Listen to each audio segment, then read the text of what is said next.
Latest news के लिए subscribe करें और बेल आइकन पर क्लिक करें। स्कूल शिक्षा विभाग ने टाइपिंग व स्टेनो की परीक्षा को कंप्यूटर पर लेने का निर्णय लिया है। शीघ्रलेखन मुद्रालेखन परीक्षा परिषद ने मैनुअल मुद्रालेखन के बजाय कंप्यूटर पर करने की अनुमति भी दे दी है। वहीं छत्तीसगढ़ प्रदेश टाइपिंग प्रशिक्षण एसोसिएशन ने शासन के इस निर्णय पर चिंता जताते हुए इसे दुर्भाग्यपूर्ण निर्णय बताया।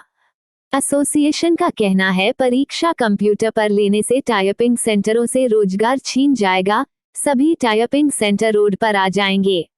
एसोसिएशन ने शासन से मांग है कि टाइपिंग व स्टेनो की परीक्षा को पुनः मैनुअल टाइपिंग को यथावत रखा जाए, जिससे तेजी से घट रही टाइपिंग सेंटरों की स्थिति में सुधार आए। मो शहजाद, संचालक टाइपिंग सेंटर। शीघ्र लेखन मुद्रलेखन परीक्षा परिषद द्वारा टाइपिंग के साल में 2 बार टाइपिंग आयोजित की जाती है, जो कि पूर्णतः अब बंद हो गई है। 2013 में इन लोगों ने जो शीघ्र लेखन मुद्रलेखन परीक्षा परिषद द्वारा जो प्रमाण पत्र मिलता था, उस प्रमाण पत्र को शासकीय नौकरी में उसकी मान्यता इन लोगों ने ख़त्म कर दी है। और अब वर्तमान में 24/8/2021 को इन लोगों ने एक आदेश जारी किया है, जिसमें ये कहा गया है कि पूरी जो टाइपिंग की मैनुअल टाइपिंग का जो एग्ज़ामिनेशन है, अब वो कंप्यूटर में होगा। और जिसकी वजह से क्या है कि पूरा टाइपिंग इंस्टीट्यूट, जो हमारा मैनुअल टाइपिंग इंस्टीट्यूट जो है, वो संकट में आ गया है। और दूसरा हमारा कहना ये है कि टाइपराइटर सबसे सुगम, सरल और सस्ता आपका एक माध्यम है, जिसमें एक बच्चा आराम से टाइपिंग सीख सकता है। और जब शीघ्र लेखन मुद्रलेखन परीक्षा परिषद द्वारा आयोजित परीक्षा में जब वो उत्तीर्ण घोषित होता है, तो कंप्यूटर में ऑटोमेटिकली आपका 5000, 7000 और 10000 डिप्रेशन टाइप करने में वो खुद ही सामर्थ्य होता है।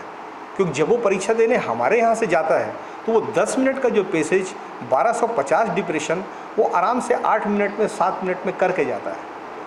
तो 1 घंटे की जो स्पीड है 5000, 7000 और 10000, इसमें टाइप करने के लिए हमको कंप्यूटर में सीखने की क्या ज़रूरत है।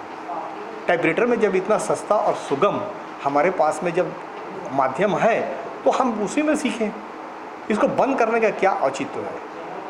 बंद करने का कोई औचित्य नहीं है। जब भी ये आदेश पारित होता है, तो जितने भी समाज के बच्चे हैं, टाइपिंग सीखने वाले लोग हैं, नागरिक हैं, वो सब में एक गलतफहमी ये फैल जाती है कि आप टाइपिंग से कोई मतलब नहीं है, कोई मतलब नहीं है करके वो टाइपिंग सीखना छोड़ देते हैं। अब ये 24 तारीख को जैसे ही दूसरा आदेश हुआ है, हर टाइपिंग इंस्टीट्यूट से 10-12 टाइपिंग के बच्चे सीखना छोड़ दिए। अरे सर, अब तो सीखने का कोई ये नहीं है। उन बच्चों से मेरा आग्रह है, उन बच्चों से मेरी अपील है कि अगर आपको शासकीय नौकरी पाना है, तो हर हालात में आपको टाइपिंग सीखना ही पड़ेगा। टाइपिंग चाहे आप लैपटॉप में करो, टाइपिंग चाहे कंप्यूटर में करो, टाइपिंग मोबाइल में करो, चाहे टाइपिंग टाइपराइटर पे करो, लेकिन टाइपिंग आपको सीखना पड़ेगा। तो हमारा सिर्फ कहना इतना है कि टाइपराइटर में जब अगर आप सीख लेते हो, 300 रुपये प्रति नाम में सीख लेते हो, तो 6 महीने के बाद में आप 7000, 8000 डिप्रेशन करने के लिए ऐसे ही दक्ष हो जाते हैं। लेकिन शासन से हमारा आग्रह यह है कि वो अपने ही प्रमाण पत्र को समझ नहीं पा रहा। शीघ्र लेखन मुद्रलेखन परीक्षा परिषद से जो परीक्षा होती है, उसमें उत्तीर्ण घोषित जो भी परीक्षार्थी होता है, वो टाइपिंग में बिल्कुल दक्ष हो जाता है। उसको और किसी चीज़ में सीखने की ज़रूरत नहीं है। कंप्यूटर में वो जैसे ही बैठेगा, उसको F1 की नीचे वाली जो लाइन है, उसको भर उसको याद करना है। उसके बाद में वो कृतिदेव 11, कृतिदेव 10 और आपका मंगल फ़ॉन्ट, ये तीनों फ़ॉन्ट में एग्जामिनेशन जो है वो लिया जाता है, स्किल टेस्ट, उसमें वो ऐसे ही दक्ष हो जाता है। जी, मैं मोहम्मद शहजाद, प्रदेश टाइपिंग प्रशिक्षण एसोसिएशन कोषाध्यक्ष। मेरा life typing institute Kalibari road में है।